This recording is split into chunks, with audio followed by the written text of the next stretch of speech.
Mother Tongue by Amy Tan. I am not a scholar of English or literature.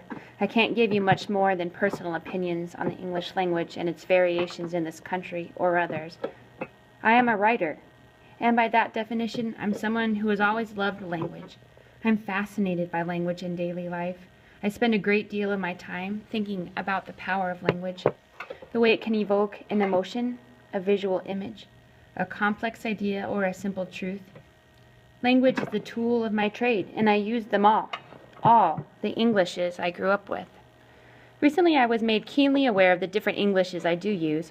I was giving a talk to a large group of people, the same talk I had already given to half a dozen other groups. The nature of the talk was about my writing, my life, and my book, The Joy Luck Club. The talk was going along well enough until I remembered one major difference that made the whole talk sound wrong.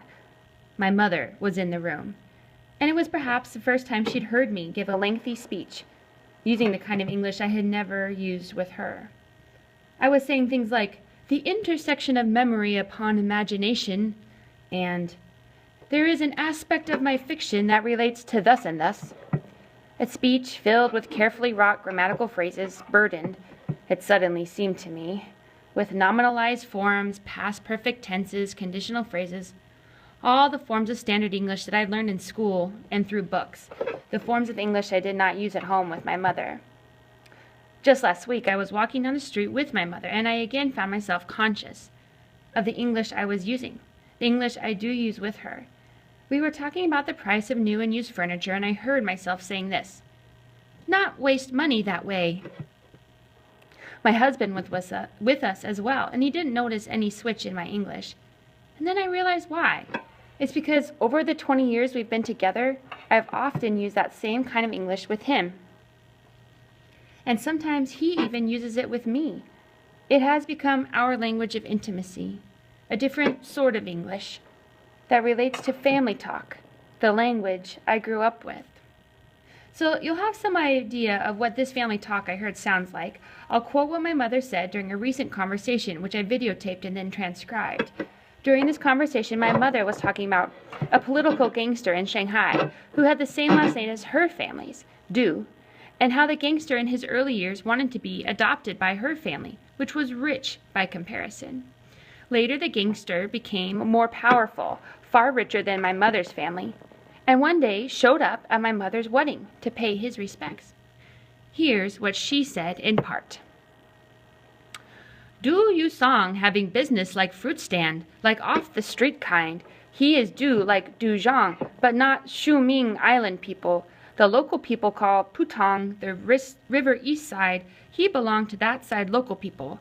That man want to ask Du Zhang father take him in like become own family. Du Zhang father wasn't look down on him, but didn't take seriously until that man big like become mafia. Now important person, very hard to inviting him. Chinese way, came only to show respect. Don't stay for dinner. Respect for making big celebration. He shows up. Mean gives lots of respect. Chinese custom. Chinese social life that way.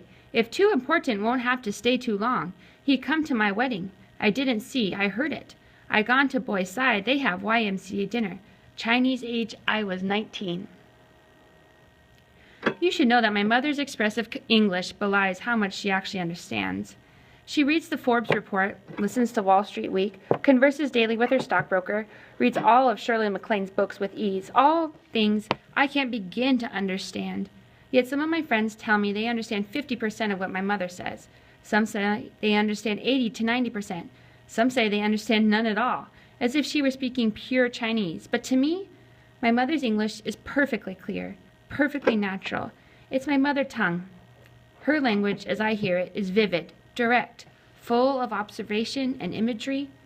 That was the language that helped shape the way I saw things, expressed things, made sense of the world. Lately, I've been giving more thought to the kind of English my mother speaks. Like others, I've described it to people as broken or fractured English, but I wince when I say that.